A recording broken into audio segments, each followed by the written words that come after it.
আসসালামু আলাইকুম। আমি প্রথমে ক্ষমা প্রার্থী আমার এলাকাবাসী বা গ্রামবাসী, আমার প্রতিবেশী, বন্ধু বান্ধব, আত্মীয় স্বজন, বেঈমান, বিশ্বাসঘাতক সবার কাছেই আমি ক্ষমা চাচ্ছি এবং ক্ষমার দৃষ্টিতে দেখবেন। প্রত্যেকটা ঈদ আমি সবার সাথে এক কাতারে আহ, নামাজে যাইতাম বা সবার সাথে সাক্ষাৎ হতো। এইবারকার ঈদ আমার ভিন্ন চিত্র। আমার জীবনের দ্বিতীয় ঈদ চলছে বাহিরে।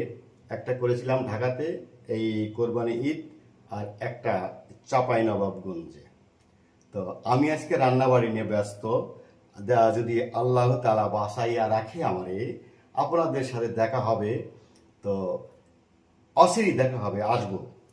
এই আমার এই ঈদটা বা এই বছরটাই হয়তো বা চাঁপাইনবাবগঞ্জ শেষ হতে যাচ্ছে।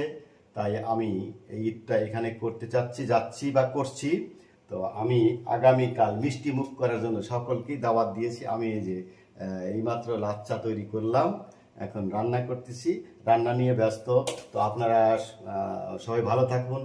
আপনাদের ঈদ আনন্দ, সেই সাথে আমাকেও ভাগে নিয়ে আনন্দটা ভাগ করে নিব। দূর থেকে হলেও আপনাদের প্রতি আমার অবিরাম ভালোবাসা রয়েছে। তো সবার প্রতি রইল আমার ঈদুল আজহার শুভেচ্ছা। ঈদ মোবারক।